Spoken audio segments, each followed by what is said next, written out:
Olha só, o Brasil está passando por uma verdadeira revolução. A gente está falando de desmontar e reconstruir do zero todo o sistema de impostos.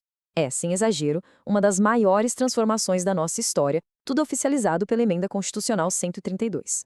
E claro, é uma mudança que mexe com a vida de todo mundo. Sabe, por décadas e décadas, o sistema de impostos do Brasil teve essa fama de ser um dos mais complicados do planeta. Era um verdadeiro emaranhado. E agora, uma reforma que muita gente achava que nunca ia acontecer, bom, ela finalmente saiu do papel. Então, a missão aqui é entender direitinho o que essa mudança toda significa na prática. Beleza, então vamos lá.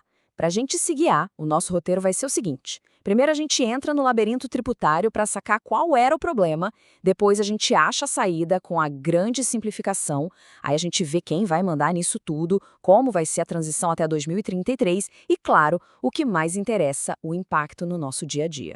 Então, vamos começar pelo começo, né? Por que o Brasil precisava tanto, mas tanto dessa reforma? A resposta, resumindo, é uma palavra só: complexidade. Essa pergunta aí é o centro de tudo. Pensa só na loucura que era. Dezenas de impostos diferentes. Aí você soma 27 legislações, uma para cada estado, mais de 5.000 legislações para os municípios, cada um com sua regra.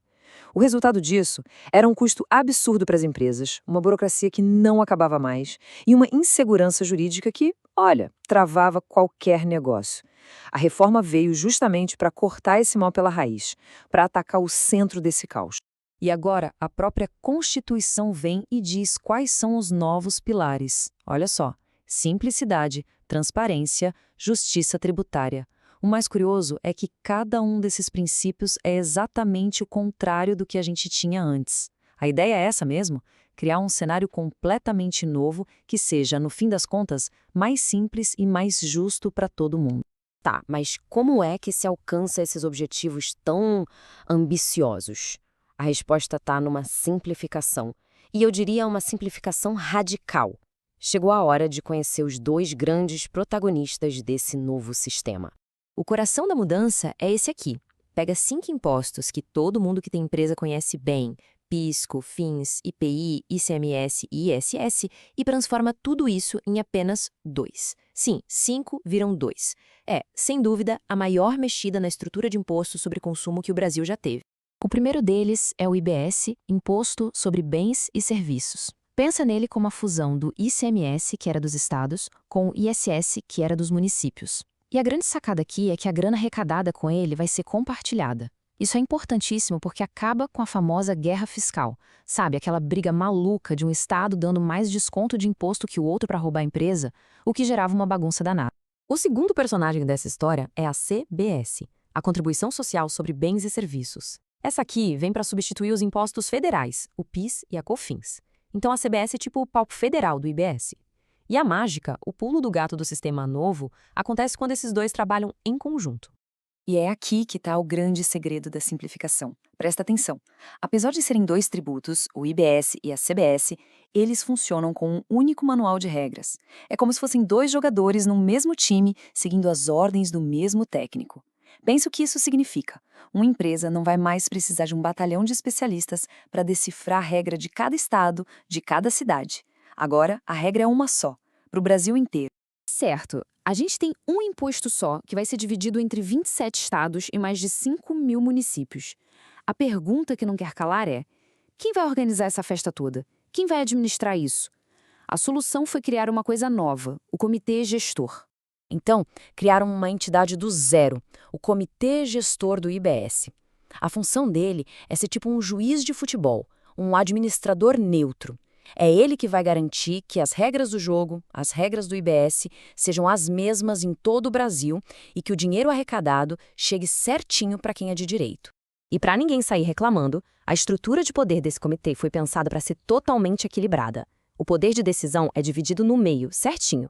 Metade, ou seja, 27 cadeiras, para os representantes dos estados, a outra metade, mais 27 cadeiras, para os representantes dos municípios. A própria Constituição amarrou isso para garantir que nenhum lado tenha mais poder que o outro.